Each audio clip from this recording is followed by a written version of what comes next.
ndashaka kuduka hejuru jewe ndababwira ibintu niyumviriye ndababwira ibintu nama ndiko ndabona mu buzima bwa misi yose ndabasabye guharuka turabe twige dutere imbere niho tuzoteza imbere igihugu cacu ndabasabye gukomera amashyi igituma ndabivuga si ikindi nuko mbere na mbere nagashimye umukuru w'igihugu kubera umukuru w'igihugu yari yumviye kuzana amashuri y'imyuga nifatiye ko jewe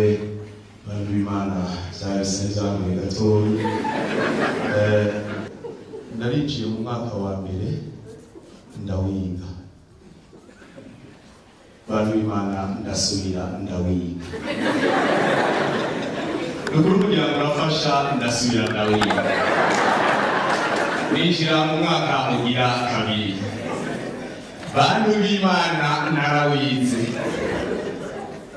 niho rero twaje dutangura kubona yuko twoja mu myuga byari bigwiriye nicyo gituma ndashaka gusaba ababijejwe baturonderere amashuri y'imyuga twebwe tugira utugenegene hari abandi baronse imyuga sivyo ariko hari abaririmbyi hari abagira ibya komedi batararonka natwebwe muri muturonderere tubyige niho bizoba byiza sivyo aranyemereye kumukorera amashyi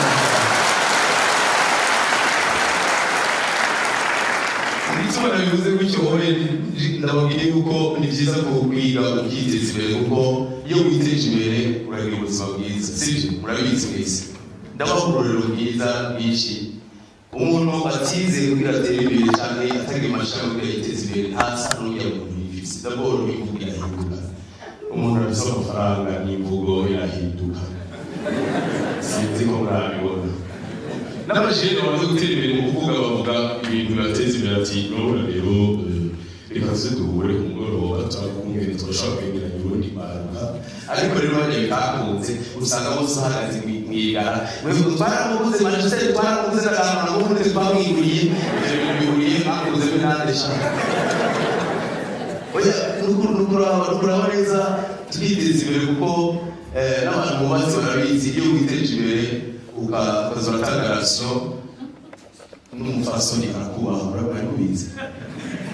umufasoni arakubaha iyo tangarasiyo umufasoni wawe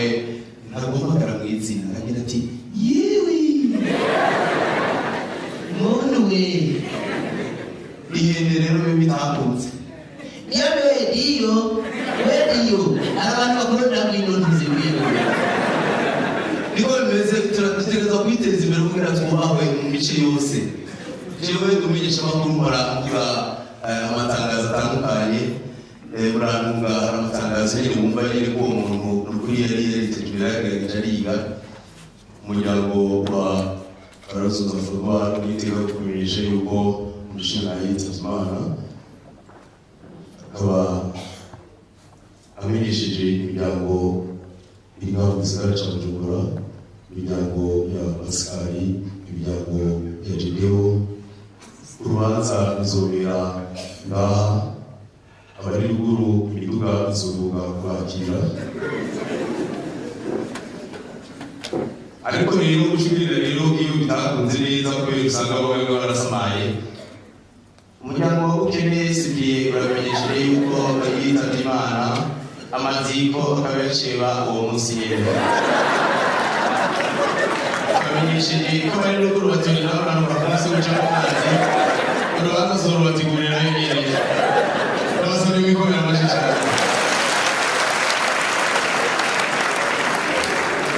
rwanda dutegereza kwiteza imbere dutegereza gushaka ingufu zose twiteza imbere sibyo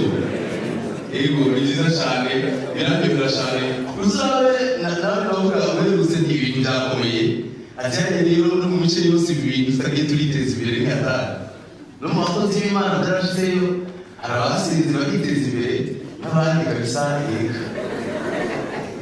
yesu ashimwe cyane haleluya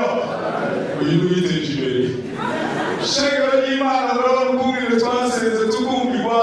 hindukira murabe rero shengero ukungene rumeze neza tukomera amashimano mu ijuru mbeko mutakomera amashimano ariko hari ibintu turabonye mu ntavyo zihindutse haleluya haleluya haleluya.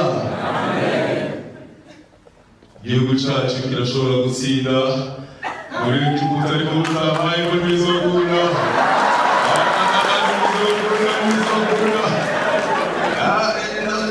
Ndabasabye turondere bantu b'Imana turondere. Murakoze cyane igihugu gitera imbere rwanda dusubire dukomera amashyi ku gihugu cyacu.